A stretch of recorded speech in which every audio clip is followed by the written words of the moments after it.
नमस्कार सर्व भाई भक्तांना श्री स्वामी समर्थ। मी आज तुम्हाला विष्णू सहस्रनाम आणि विष्णूंचा मंत्र याविषयी थोडीशी माहिती सांगणार आणि तो मंत्र सांगणार आहे।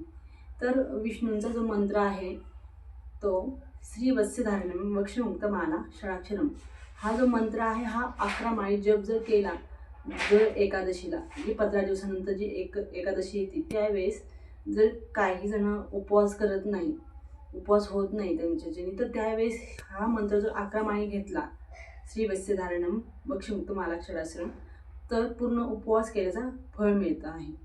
पण तो 11 माळी झाला पाहिजे आणि त्याच वेळेस एकादशीच्या दिवशी जर विष्णू सहस्रनाम वाचलं तरी त्याचंही खूप मोठं पुण्य मिळतं।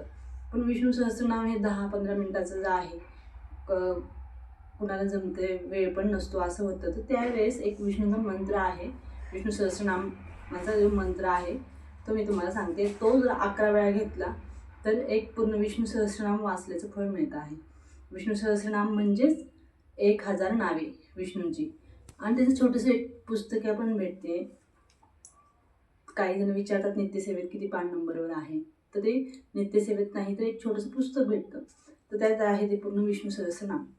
तर विष्णू सहस्रनाम जर झालं नाही घाई गडबडीत तर त्याचा जो मंत्र आहे ओम नमस्तु अनंताय सहस्रमूर्ते सहस्रपादाक्षी शिशुर भावे सहस्रनामे पुरुषाय शाश्वते सहस्रकोटी युगधारणे नमः हा जो मंत्र आहे हा 11 वेळा घेतला विष्णू सहस्रनामाचा मंत्र तर विष्णू सहस्रनाम वाचल्याचं पुण्य भेटतं।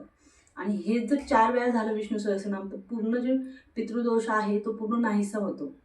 जर 4 वेळा विष्णू सहस्रनाम वाचलं तर पूर्ण जे दोष आहे आपले महिलांचे 50% दोष माहेरकडून पण आलेले असतात तर ते नाहीसे होतात। रोज तेवढे झाले पाहिजे आणि बुधवारी तर ही सेवा केली तर खूपच छान। विष्णूंचा वार असतो आणि एकादशीला तर खूप महत्त्व आहे विष्णू सहस्रनामचं। याचं महत्त्व एवढं आहे की गुरुचरित्रामध्ये सुद्धा गुरुचरित्र पारायण करतो आपण त्यावेळेस रोज संध्याकाळी विष्णू सहस्रनाम वाचायला सांगतात। का सांगतात तर ते दिवसभरातून आपल्याकडून कळत नकळत जे पाप झालेलं असतं, कुणाला तरी वाईट बोलण्यात गेलेलं असतं, खोटं बोललेलं असतं, तर त्या गोष्टी पाप होत असतात त्याच्यामुळे ते गुरुचरित्र वाचतो त्याचं पुण्य मिळत नाही। मग ते गुरुचरित्र वाचन केल्याचं फळ आपल्याला मिळावे म्हणून आपण विष्णू सहस्रनाम हे वाचतोय। श्री स्वामी समर्थ।